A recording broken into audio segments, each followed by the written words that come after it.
Rio Grande é uma cidade que teve diferentes momentos históricos na sua Constituição, né? Do ponto de vista da sua formação. Então, é interessante porque quando a gente fala em planejamento urbano, a gente está falando de legislação, de leis que regem o planejamento urbano, e essas leis são relativamente recentes. A gente tem o Plano de Diretrizes Básicas, que é da década de 60. O de 86 é o plano que foi primeiro, digamos assim, para valer, né? Enfim, que regrou parte do planejamento da cidade, e o de 2008, que foi a reformulação daquele de 86. E atualmente tem um já praticamente quase pronto para ser aprovado pela Câmara de Vereadores, mas aí é uma questão de negociação política que está ocorrendo ali. Por que eu resolvi começar por isso? Porque, contraditoriamente a isso, quando a gente verifica a cidade que se constitui antes dessas leis, que é o bairro Centro, a Cidade Nova, o que eles chamavam de cidade em projeto, que é aquela zona ali que fica entre a Avenida Pelotas e Henrique Pancada, o bairro São Miguel e o bairro São João, que são da década de 40, eles não existiam leis de planejamento urbano. No entanto, tu tem um processo de urbanização muito mais interessante do que esse que nós temos hoje, sobre a legislação já. Tá certo que muitos loteamentos da cidade foram constituídos ainda na década de 50, 60 e 70. Né? Então já tinha o plano de diretrizes básicas, mas ele era um plano do ponto de vista de eficiência fraco. Né? O de 86 que ele conseguiu regrar um pouco mais. Mas aí boa parte dos loteamentos da cidade já estavam aprovados, que é esse espraiamento que é Rio Grande, muitas vezes com bairros que não se conectam. É o que mais nós temos, né?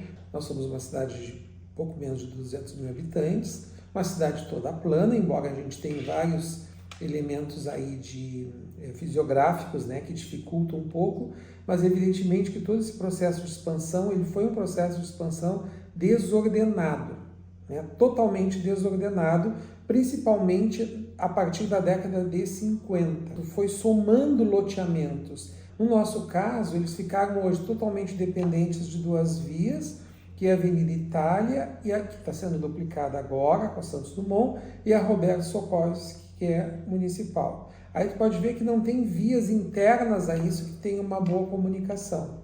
E as pessoas passam muito tempo paradas. Então a gente tem hoje uma cidade que é espraiada, ou seja, as distâncias são muito grandes, e ao mesmo tempo tu tem uma precariedade do transporte público e uma diminuição do transporte público, no sentido da oferta. Porque o transporte público ele só funciona bem se ele tiver demanda. Hoje o que mais a gente tem é as pessoas optando pelo Uber, né? Do ponto de vista que ele é um transporte individual igual, ele não faz muita diferença do que usar o carro. É uma cidade espraiada, com grandes distâncias a percorrer diariamente para as pessoas, para os seus ambientes de trabalho, para chegar na universidade, para sair da universidade, né? E ao mesmo tempo esses vários loteamentos que não se conectam.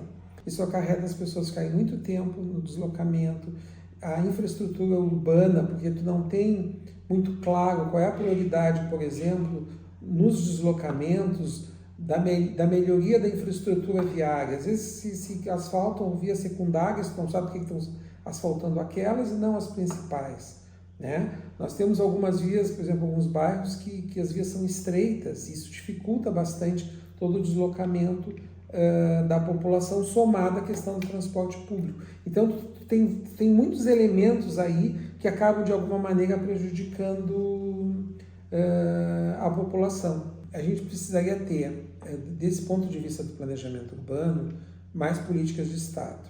Quando eu digo políticas de Estado, são mais ou menos medidas que fiquem aprovadas, que não engessem completamente o governo que assume, mas que ele saiba que tem compromissos perante a sociedade da cidade, perante as administrações anteriores, do ponto de vista de que se colocam metas dentro desses 4 anos em termos de infraestrutura urbana. Assim, muito, hoje em dia eu te diria que é muito raro no centro-sul do Brasil, vamos dizer assim, centro-sul, né? Tu ter a precariedade de ruas sem calçamento, como nós temos, sem esgoto, como nós temos. Nós temos, inclusive aqui na Península menos, no Cassino mais, nós temos casas de 2, 3 milhões de reais que não tem esgoto na frente, tem calçamento.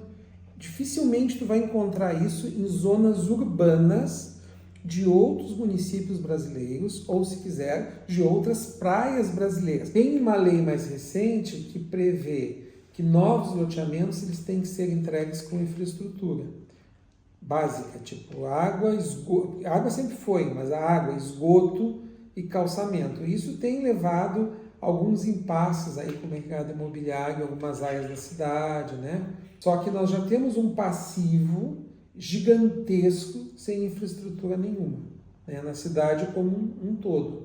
E nem sempre investimento em esgoto os prefeitos às vezes têm interesse, porque vai lá para baixo, tem custo elevado e se envolve a concessionária também, que é a Corsã, quem explora, quem investe, quem faz. Né? Não são equações simples, fáceis, né? Não é um processo simples, mas eu acho que tem que ter questões que são acordadas e que garanta a permanência de políticas de investimento público futuro. Por exemplo, quando tu pensa no plano de mobilidade urbana lá de trás, a mesma coisa, aquele dos ônibus, das centrais, foi construída uma no Cassino, aquele da Praça Tamandaré, um ali junto ao SAC que agora foi destruído para dar espaço ao empreendimento imobiliário, e o da Junção, o do Trevo, não foram feitos.